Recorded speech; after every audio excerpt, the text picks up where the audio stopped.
మన ప్రభువును మన రక్షకుడైన యేసుప్రభు నామములు మీకు అందరికీ వందనములండి.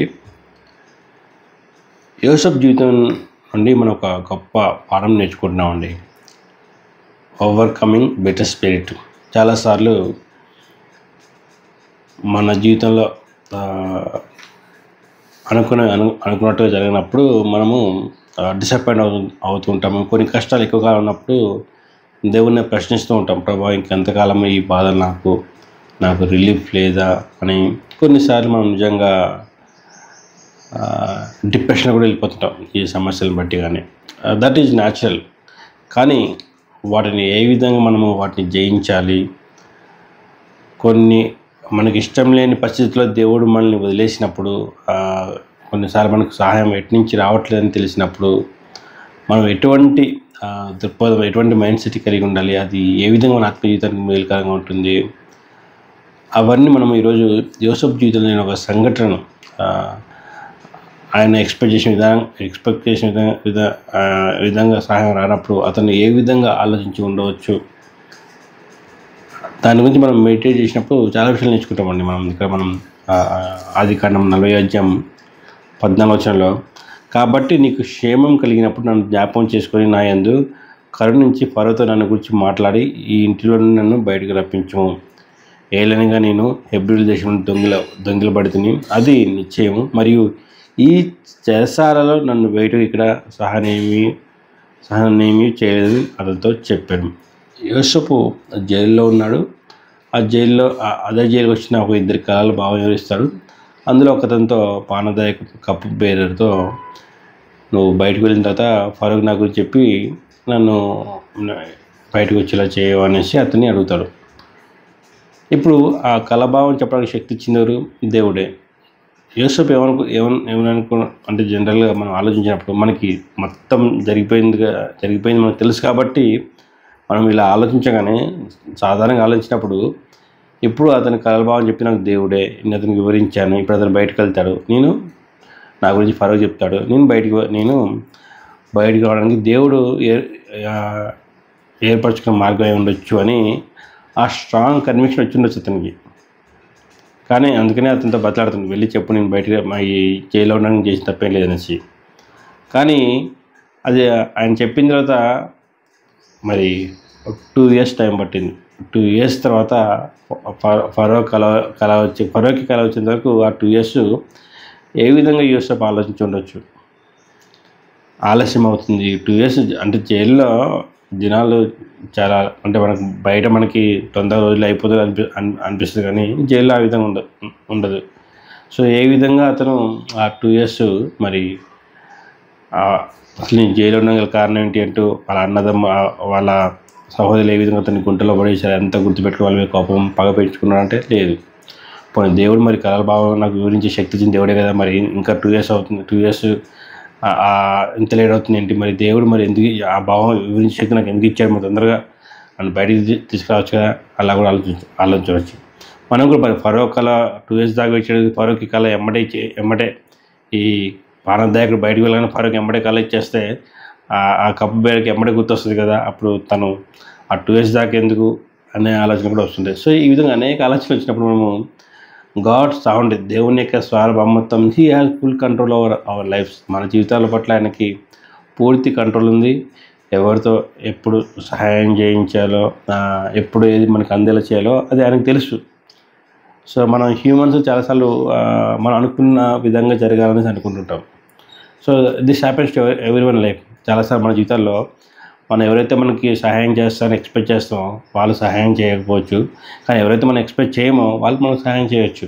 అంటే that shows that it is the God who motivates people, అంటే దేవుడు ఆయన చిత్తం లేకుండా మన జీవితంలో ఏం జరగదు. అంటే దానికి ఉద్దేశం ఏంటంటే మనం దేవుని వైపు చూడాలి, మనుషుల వైపు కాదు. అంటే మనుషులు మనం సహాయం చేసిన మాత్రాన it is God who is behind them అనేది మనం అది గమనించాలనేసి ఇలాంటి సంఘటనలు మన జీవితంలో జరుగుతుంటాయి అన్నమాట. సో యోసేపు మన 2 years చూస్తే మనము 2 years కదండి అతను గుంటలో పడేసినప్పటి నుంచి త్రూఅవుట్ ద లైఫ్ మనం చూస్తే యెహోవా వాక్యాన్ని పరిశోధించుతూ ఉండనేసి మనం 105వ కీర్తన చదువుతాం అన్నమాట. So God is testing him. So మనల్ని కూడా మన జీవితాల్లో మనం టెస్ట్ చేస్తుంటారు దేవుడు. పరీక్షింపబడిన విశ్వాసం ఎప్పుడు అది నకిలీ విశ్వాసమే. పరీక్షింపబడిన విశ్వాసం ఎప్పుడు అది నకిలీ విశ్వాసమే. సో దేవుడు మన విశ్వాసాన్ని పరీక్షిస్తూ ఉంటాడు. ఇది చెప్పినంత ఈజీ కాదు, ఎందుకంటే it is a very rough path. మనము ఆ విశ్వాస యాత్రలో దేవుడికి నమ్మకత్వంగా ఉండేది it's a great challenge. Actually ఆ విధంగా ఉండాలని దేవుడు కోరుకుంటున్నాడు. ఆ విధంగా ఉండడానికి మనకి శక్తి కూడా దేవుడు ఇస్తాడు, మనం ఆయన మీద ఆధారపడుతున్నప్పుడు, ఆయన కృపను బట్టి.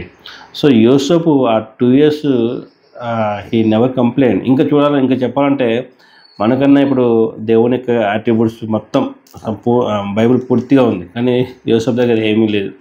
ఆయన తండ్రి చెప్పిన మాటలు తప్ప యోసేపు దగ్గర ఏం లేదు. మరి యోసేపుకి దేవుడు ఎక్కువసార్లు దర్శనం ఇచ్చింది ఏం లేదు. జేకబ్కి చాలాసార్లు ఇచ్చినట్టు చూస్తాం, కానీ యోసేపుకి ఎక్కువ సార్లు దేవుడు దర్శనం ఇచ్చినట్టు మాట్లాడినట్టు మనం ఏం చూడం. కానీ దేవుని యందు ఆయన బలంగా విశ్వాసం కలిగి ఉన్నాడు. అంత సిచ్యువేషన్లో కూడా చూడండి, యోసేపు చేయని తప్పు జైల్లో ఉన్నాడు. చాలాసార్లు మనం చేసిన తప్పులు దేవుడు మనల్ని సరి చేస్తాం, మనం ఒప్పుకోం. కానీ యోసేపు చేయని తప్పు జైల్లో ఉన్నాడు, అయినా కానీ హీ నెవర్ కంప్లైంట్.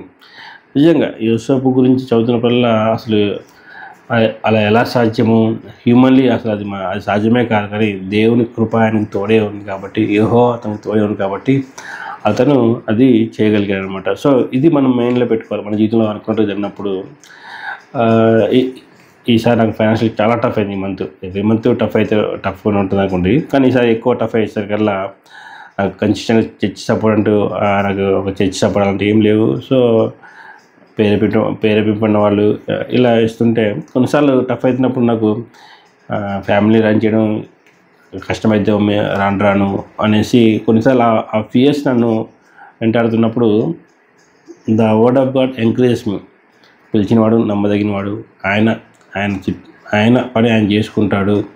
సో మనం we have to trust him, మనం ఆయన వైపు చూస్తూ ఉండాలి అని యోసేపు జీవితంలో నేను చాలా నేర్చుకున్నానండి. ఇంకోటి ఏంటంటే చాలాసార్లు మనము ఇతరులు మనల్ని ఆత్మీయంగా బలపరచాలని చాలాసార్లు మనం అనుకుంటుంటాం, కానీ ఎవరు మనల్ని ఆత్మీయంగా బలపరచాలి అది టెంపరీ అండి. అది టెంపరీ. మనతో ఎవరు 24/7 మనల్ని నడిపించరు. కానీ మనము వాక్యం 24/7 మనతోనే ఉంటుంది. మనం వాక్యం చదువుతూ మనల్ని మనం ఎంకరేజ్ చేసుకోవడమే. సో మనం ఇప్పుడు ఈ యొక్క మెసేజ్ ద్వారా మీరు కొంచెం ఎంకరేజ్ చేయబడి ఉండొచ్చు, కానీ అలా దేవుడు అలా ఏర్పాటు చేస్తుంటాడు, అలా ఎంకరేజ్ చేయడానికి అంతే. కానీ ఎప్పుడు ఇతరులే మనల్ని ఎంకరేజ్ చేయాలి ఎప్పుడు అనేసి మనం అలా source of encouragement from others people చూసినప్పుడు వీ గెట్ డిసప్పాయింటెడ్. మనము source of encouragement comes from the word of God. మనల్ని మనం ప్రోత్సహించుకోవాలి, వాక్యం ద్వారా మనం ప్రోత్సహించుకోవాలి. సో అది వెన్ యూ ఫీల్ డిసప్పాయింటెడ్, డిప్రెషన్గా వెళ్తున్నప్పుడు వాక్యం ద్వారా మిమ్మల్ని మీరు ఎంకరేజ్ చేసుకోండి. వాక్యం చదవండి, మెడిటేట్ చేయండి.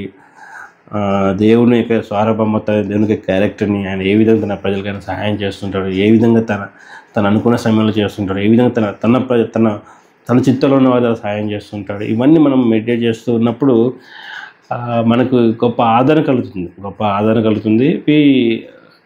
ఆ పీస్ ఆఫ్ మైండ్ దేవుడు దో ట్రబులింగ్ టైమ్స్, ట్రయల్స్, ట్రిబులేషన్ ఉన్నప్పుడు కూడా మనకి అష్యూరెన్స్ అంటే దేవుడిచ్చే నిశ్చయిత కానీ, దేవుడిచ్చే ఆ పీస్ ఆఫ్ మైండ్ కానీ, దేవుడిచ్చే ఆ కంఫర్ట్ కానీ అవి మనుషుల భాషలో మనం వివరించలేము.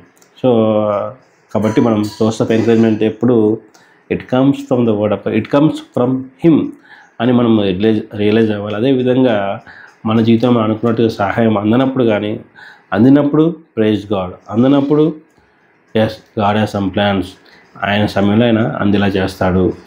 సో ఆలస్యం అవుతున్నప్పుడు ఎస్ హిజ్ ఓన్ ప్లాన్. ఇప్పుడు చూడండి, ఇక్కడ 2 years వెయిటింగ్ అనేది, ఆ 2 years తర్వాత ఫరో కల రావడము, యోసేపు బయటికి రావడము, ఆ కలభావం చెప్పడం, ఒక గొప్ప అధికారం అవ్వడము అక్కడ మనం చూస్తున్నాం. So it always takes time అనే విషయం మనం గ్రహించాలి. సో అల్టిమేట్లీ ఏంటంటే మనము God knows everything, so he will do what is best for his children అనే ఆ యొక్క నమ్మకంలో మనం ఎదిగినప్పుడు అది మన ఆత్మలకు క్షేమము, అది మన కుటుంబానికి క్షేమము, అది మన ఆత్మీయ జీవితానికి ఎంతో క్షేమము. అటువంటి క్షేమకరమైన జీవితం మనకు అందరికీ అనుగ్రహించాలని నేను ప్రార్థన చేస్తున్నాను. ప్రభు కృప మీకు తోడే ఉండుగాక.